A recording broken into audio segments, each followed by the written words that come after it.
Ассалаумағалейкум, құрметті ғылым және ауыл арнасының көрермені. Түлік төлден өседі. Алайда қазақта мал жайған, малдың жайылғанына тояды деген сөз бар. Анығырақ айтқанда, қой семізі қойшыдан. Бұған ешкімнің таласы жоқ шығар сірә. Шындығында екінің біріне мал бітпейді.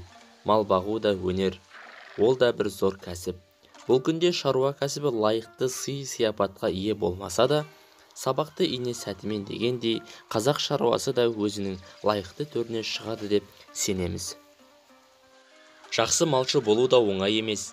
Ол үшін адамға қандай қасиет керек, қандай өнер, қандай білім қажет екен. Біз бүгін сіздерге шаруаға қажетті 5 қасиет жайлы айтамыз. Олай болса, видеоны соңына дейін көріңіздер, ал біз бастаймыз.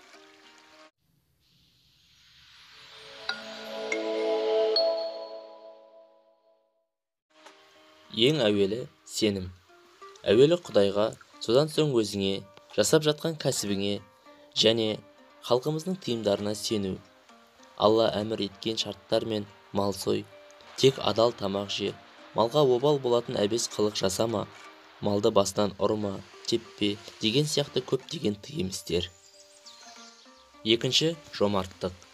Малшыға тіріге де, өліге де жомарт болу шарт. Қолда барында қиналғанға беру, уақытында зекет беру. Мал сойып, өлілерге Құран бағыштау. Себебі өлі разы болмай, тірі байымайды емес пе? Үшіншісі, байқампаздық.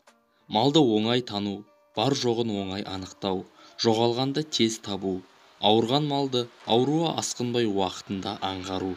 Осының бәрі шаруаға қажет байқампаздық қасиеті. Халқымыз көрмес түйіні де көрмес деген. Ауырған малды жығылғанда ғана көретін көрмес болсаң, малыңды аман алып қала алмассың. Төртіншісі, еңбекқорлық. Ерте тұру, мал бағу, суару, төлдету, өсіру, жем-шөп даярлау. Мұның бәрі де жалқау адамның қолынан келмесі анық. Еріншектік әркімде бар. Өз жалқаулығын жеңе алмаған мал да баға алмас.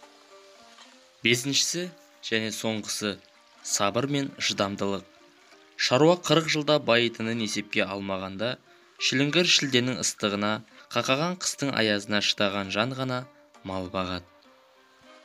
Елімізде осы асыл 5 қасиетті бойына жиып, тәуекел етіп, мал бағып, отбасын, бала шағасын асырап, еліне де өз пайдасын тигізіп жүрген азаматтар бар.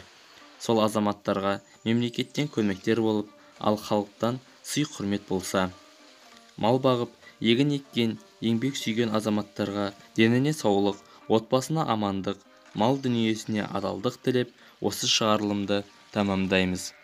Осы айтылған жүрек жарды тілегімізге қосылсаңыз, видеоға лайк басып, комментарий жазып, арнаға тіркеліңіз.